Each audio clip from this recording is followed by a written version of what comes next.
Olá pessoal, bom dia, tudo bem? É, eu vou fazer um vídeo aqui para tentar passar algumas coisas para vocês em relação à ONA, né? Semana que vem, de 19 e 20, o pessoal passa para fazer a auditoria. Então a gente trabalha bastante em relação a andar conforme as normas da ONU, tudo, só que quando chega na última hora, no último momento, a gente vê que a gente tem que correr ainda mais com o prejuízo.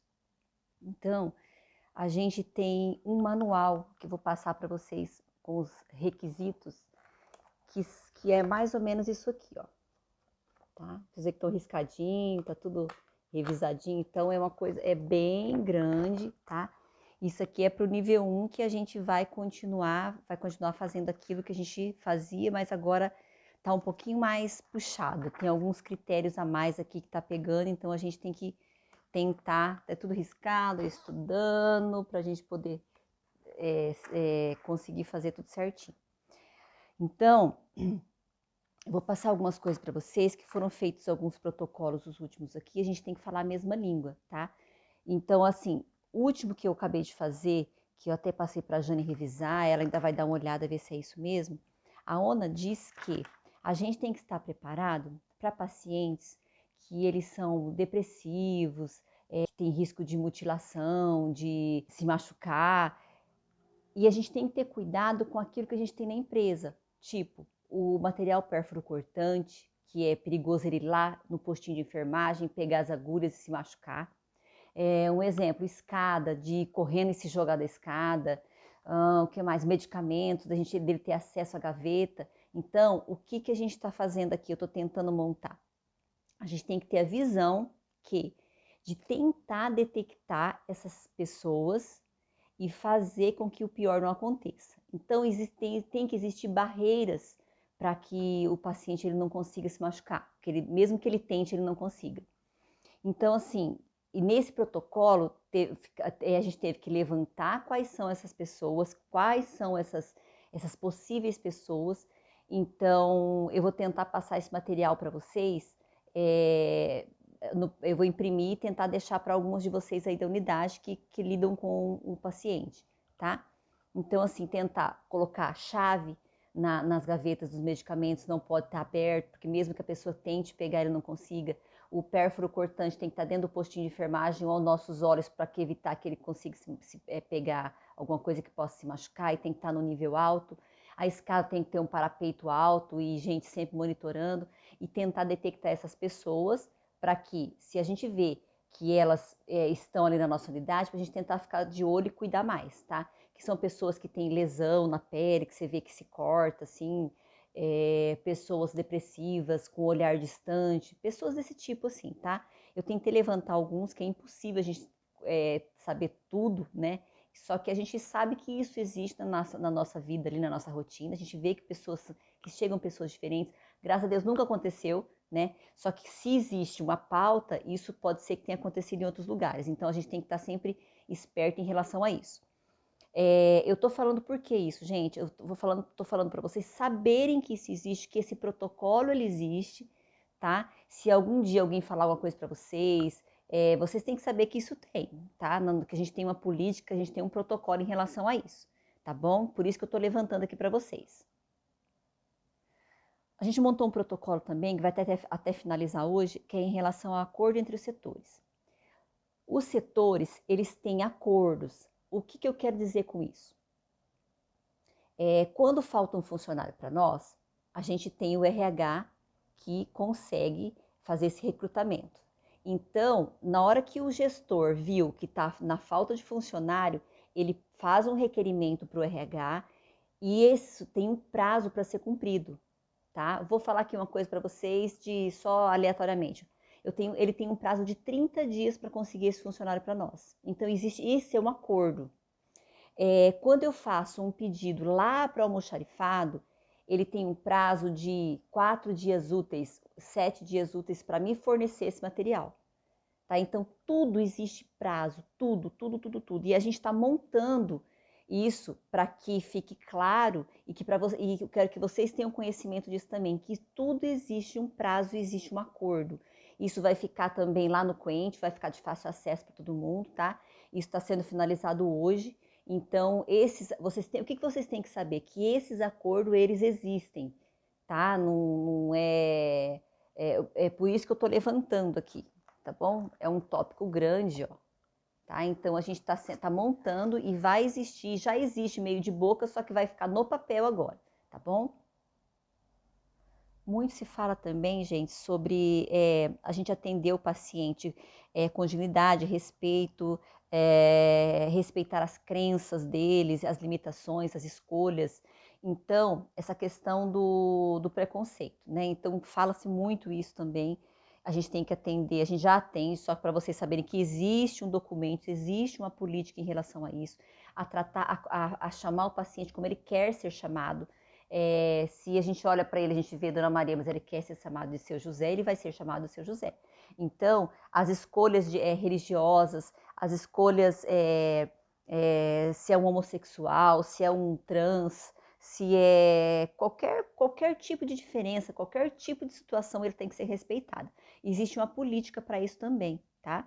A LGPD, que é aquela lei de proteção de dados, que a gente faz o paciente assinar, depois ali embaixo, toda vez que a gente pega um dado do paciente, ele tem que assinar e fazer com que ele esteja ciente de que esses dados estão na nossa empresa, tá? De que o laudo vai ser passado com o nome dele, de que a gente pegou a identidade dele para fazer um exame, que a gente pegou a assinatura dele para o termo de consentimento. Então, tudo é um dado, isso é um dado do paciente. Então, para que a gente consiga manipular e ter esse cadastro dentro da empresa, em qualquer setor, a gente tem que ter assinado um termo, tá? E é isso que a gente faz os pacientes assinarem o tempo inteiro. Em relação ao funcionário também, para a gente ter dados do funcionário lá aqui na nossa empresa, então a gente precisa que vocês tenham assinado, que aqueles termos que vocês assinaram esses dias, que é em relação à lei de proteção de dados. Vocês têm que saber que isso existe também. Precisam saber a fundo, mas vocês precisam saber que essa lei existe e que a gente precisa assinar e dar o consentimento de que esses dados são usados. Os eventos adversos que a gente coloca no Quent, as ocorrências que a gente coloca no Quent, tudo isso vocês têm que saber que ele é tratado, tá? Tudo isso que é notificado, ele vai ao setor de qualidade, à diretoria, então tudo isso é reportado, por isso que existe essa plataforma que a gente utiliza, tá? Então, o que vocês têm que saber? Que isso é analisado, que isso é avaliado, através disso, dessas ocorrências, desses eventos adversos, a gente faz uma matriz de risco, que é a matriz que é colocada hoje lá no posto de enfermagem, se vocês verem, tem a matriz que é as principais ocorrências e onde a gente encontra uma forma de mitigar e se caso isso aconteça, é a contingência que a gente tem que tomar naquela situação. Eu dou o exemplo do posto de enfermagem, que é a minha maior realidade, mas em todos os setores tem a matriz de risco, tá? Que são as maiores incidências que se tornam os indicadores daquele setor para que eles sejam estudados, para que os erros não aconteçam novamente, e é uma forma de mitigação, tá bom? Então, todo setor tem isso e vocês têm que ter o conhecimento que ele existe. Um outro tópico importante é a deterioração do paciente. O que é a deterioração? É um paciente chega na nossa unidade, o paciente chega na nossa clínica, ele chega bem, daqui a pouco você vê que ele tem sinais de que ele não está bem. Isso é os sinais de deterioração, de que está acontecendo alguma coisa errada com o paciente. Então, nos nossos treinamentos foi falado isso. Por isso a grande importância de a gente fazer todos os treinamentos para saber o que está acontecendo, tá? Então, essa deterioração não quer só dizer só com a enfermagem. Na recepção, isso com o setor de posicionamento, com o setor da mamografia, com todos os setores. O paciente ele pode passar mal em todo lugar. Então, o que a gente tem que saber? A saber detectar que tem algo errado com o paciente, a chamar ajuda para poder conseguir dar o atendimento para o paciente antes de que alguma coisa ruim aconteça, algo pior aconteça. Então, isso é a deterioração do paciente, que é suor frio, você perceber que ele está com os lábios mais arroxeados, o suor, tremor, ai, minha pressão baixou, essas situações que a gente sabe que o paciente não está bem, tá bom? Então a gente tem que saber detectar isso para poder chamar o setor da enfermagem, os médicos, o SAMU, a Univida, que a gente tem os números ali na recepção, tá bom? Outra coisa, gente, em relação à pulseira. A gente usa na clínica, o paciente ele tem que ser identificado, tá? No setor da enfermagem, tomografia e ressonância, imprime a etiqueta, que vai lá e eles colocam na roupa, na pulseira do paciente, para poder saber quem é aquele paciente e qual exame que ele vai ser feito. Todo mundo entra com a pulseirinha de identificação em relação ao risco que ele tem. Aquela pulseira, muitos acham que em hospital é assim, que ela é por ordem de prioridade. Então, isso é para Priscila. Pri, você precisa explicar para o paciente quando você está colocando na pulseira no braço dele, por quê? Da última vez que a Ana passou, ela perguntou para um paciente o porquê daquela pulseira que ele estava usando e ele não sabia o porquê. Então, a gente tem que falar. O verde é para baixo risco de queda. No caso dos pacientes que a gente tem ali, a gente tem avaliar essa situação, porque nós temos degrau, rampa, o paciente, muitos chegam idosos, grávida. A gente tem que identificar essa pulseira com o paciente que é baixo risco de queda, tá? A amarela é com risco de queda, que são os idosos, gestantes, crianças, pacientes com portadores de necessidade especial, paciente que chega de muleta, cadeirante, tudo é risco, gente. Então, já aconteceu também, eu sei que não tô culpando aqui ninguém, não tô julgando ninguém, mas só para a gente ter o conhecimento para que essas pulseirinhas. Então, ela não é prioridade, ela é risco. Um paciente veio com muleta e estava com a pulseirinha de cor verde, então ele não é cor verde. E todo mundo que entrar na clínica e você falar assim, o senhor é alérgico a alguma coisa, medicação, alimento, qualquer coisa, o senhor é alérgico? Sim, eu sou alérgico. Bota a pulseirinha vermelha nele, tá? Então, tem que usar as pulseirinhas. Ah, eu vou colocar duas pulseirinhas, uma amarela e uma vermelha no paciente? Sim, uma amarela e a vermelha, tá? Então, tem que ter isso aqui. Ah, um paciente é diabético, chegou ali, olha, eu não posso ficar muito tempo sem comer, coloca a pulseirinha laranja nele. Então, é para isso que serve. Se tiver alguma dúvida, pode me perguntar, tá? Então, vocês têm que ter conhecimento, todo mundo da empresa, o porquê daquelas pulseiras, porque eles podem perguntar isso para vocês, tá bom? Pode ser que eles perguntem para vocês também em relação a EPI, que é o equipamento de proteção individual. Todo mundo tem, cada setor tem a EPI que é estipulado para aquele setor. Enfermagem, luva, o jaleco se o paciente estiver com alguma doença que possa contaminar, né? A mesma coisa, as zeladoras, tem que usar calçado fechado, tem que usar luva de borracha, não é a luva de procedimento, é a luva de borracha, que ela é mais grossa. Se uma paciente vier de Covid e eu tiver que limpar a sala, eu tenho que saber que eu tenho que colocar o avental, eu tenho que colocar a máscara, eu tenho que colocar o óculos, eu tenho que me paramentar, depois eu jogo tudo isso dentro do lixo branco, tá? E usar o OptiGerm para limpar a sala. Então, a gente tem que ter conhecimento dessa questão da paramentação e desparamentação. Pode ser que eles perguntem para vocês da enfermagem e as zeladoras, tá? Em relação à paramentação e desparamentação, vocês têm que saber o que é colocar a roupa de proteção e tirar a roupa de proteção, tá bom? E onde vocês fazem isso? Dentro do lado da tomografia, tá? Não pode ser dentro do posto de enfermagem, vocês não podem tirar a roupa dentro do posto de enfermagem e jogar dentro do lixo. Então, vocês têm que ter conhecimento do uso do EPI, qual é o seu EPI e como é a paramentação e a desparamentação. Nós montamos agora a comissão da CIPA, que na Carlos Borges quem faz parte é a Bárbara, enfermeira, Jaqueline, enfermeira, Sandro, que é o técnico em radiologia, e a Mariana, que é a responsável pelo RH. Tá? Então, essas pessoas elas estão envolvidas na CIPA agora, estão fazendo treinamento essa semana, então a gente vai ter a CIPA. O que é a CIPA, gente? É a Comissão Interna de Proteção de Acidentes de Trabalho, então isso é a CIPA. Tá?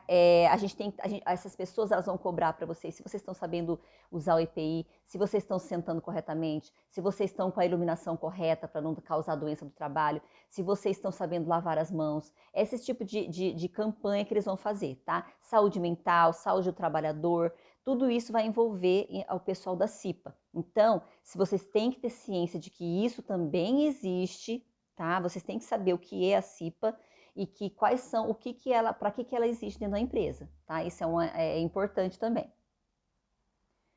Uma exigência que é feita nesse manual também é que a gente levante um perfil epidemiológico do cliente. O que é esse perfil epidemiológico? A idade dos clientes que a gente atende, quais são os exames de maior prevalência. Então, a idade que de maior prevalência é a fase adulta mesmo, antes do idoso ali, quase um pouquinho chegando na fase do idoso. Então, e em relação aos exames de maior prevalência, os exames da doutora Cibele, que é a mais ultrassom, tá bom? Que a gente faz mais na empresa. Só para vocês terem, não vão, acredito que não vão perguntar isso para vocês, mas é interessante vocês saberem. Para que eles pedem para a gente poder levantar esse perfil do cliente? Porque a gente pode para fazer melhorias para esse pessoal, melhorias na empresa, para que eles sejam bem atendidos. Então, assim, é a gestante, o que eu posso fazer para a gestante para ela ser bem atendida na nossa idade? Os pacientes que a gente atende ali, o paciente da cardio, o que a gente pode fazer? A gente tem uma cadeira, um lugar que a gente fez para receber eles ali, colocou quadrinho, as poltronas mais confortáveis, então a gente tem um espaço para eles. São melhorias que a empresa faz em relação àquele perfil levantado para poder atender melhor o paciente. Essa unidade ela não está destinada ao atendimento a Carlos Borges de internados, tá? Então, o internado a gente atende no COP. Para vocês também terem conhecimento, caso se perguntem se faz internado, não faz, sedação não faz, tá? A gente não faz sedação nessa unidade. As sedações são leves, que é feita pela cardio só e pronto. O que mais que é importante? A ambulância. Se a ambulância vier buscar um paciente e ter que levar ele para um hospital, a gente tem que entregar uma ficha que foi feita, que está no Quent também, que eu elaborei, uma ficha para que o paciente leve com ele nessa ambulância para saber quais foram os atendimentos que foram feitos na unidade. Tipo, nós colocamos soro e fizemos um diazepam. Nós colocamos o soro e fizemos um dormonide no paciente. Tudo aquilo que foi feito no paciente é preenchido nessa ficha de remoção e quando o paciente vai com ele, a ambulância vai com ele, ela leva essa ficha assinada pela enfermeira e pelo médico, tá? Então, existe uma ficha para quando o paciente sai da unidade com a ambulância para ele levar com ele.